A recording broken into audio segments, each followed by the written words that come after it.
Basic appraisal procedures, page 30. And because the reported elements may be so minimally reported. USPAP reporting standards require a prominent statement in the report which warns that the opinions and conclusions found in a restricted use appraisal report may not be understood properly without additional information in the appraiser's work file. This work file must contain all of the data, analysis, and documentation used in the appraisal sufficient to produce a summary appraisal report. Choosing the reporting option and format. What determines which reporting option and format is appropriate for an appraisal assignment? The scope of work discussed earlier does not particularly address reporting. The method of reporting and appraisal is primarily driven by the intended use and the intended user of the report. And as mentioned earlier, some lending regulations may impose specific reporting requirements. More discussion of appraisal reporting is presented later and in a separate course dedicated to report writing. Note, for an appraisal report, USPAP requires that to the extent it is possible, both possible and appropriate, an oral appraisal report must achieve the minimum requirements of a summary appraisal report, as all written appraisal reports must include a signed and dated certification. An oral report must have a certification contained in the work file. Important points.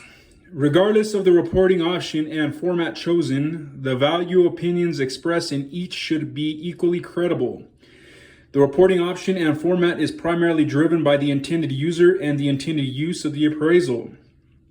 A work file is required for all written and oral appraisal reports. There's a true or false in the bottom. Page 31. Summary. 1. Defining the problem consists of identifying several key factors that will lead to a scope of work decision. These factors include identifying the client and other intended users, intended use and purpose of the appraisal, date of the value opinion, relevant characteristics of the property, and other assignment conditions. 2.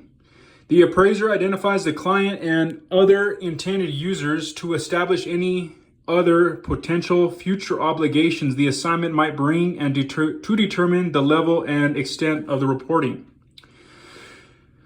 3. The intended use suggests the presentation and format of the appraisal report. 4. The purpose of the appraisal indicates the type and definition of value to be determined by the report. Market value is the type of value estimate most usually concluded on in an appraisal. For other uses, though, other types of value may be used. 5. Depending on the appraisal's use, the appraiser determines the date of the value opinion that best addresses that use. That date might be current, retrospective, or prospective. 6. Identifying the relevant characteristics of the property indicates the type of property, location, and interest to be appraised. 7. Assignment conditions included in an appraisal assignment include general assumptions, limitations of the appraiser and use of the appraisal, extraordinary assumptions and hypothetical conditions. 8. Assumptions are statements that protect the appraiser and the client and inform other intended users of the appraisal report about the limitations on the use of the report. 9. An extraordinary assumption is something assumed in the assignment which, if found to be false, could alter the appraiser's opinions and conclusions. 10. Hypothetical conditions are contrary to what the appraiser knows to exist but are supposed for the purpose of analysis. 11. An appraisal report should clearly state the scope of work in the assignment and should also discuss supporting rationales regarding any steps not addressed in the development and reporting. 12. Data collection and analysis in the assignment includes national and regional trends, economic base, local area and neighborhood, and the characteristics of the site and improvements. 13. The highest and best use analysis allows the appraiser to interpret the highest and best use on which the final opinion of value will be concluded.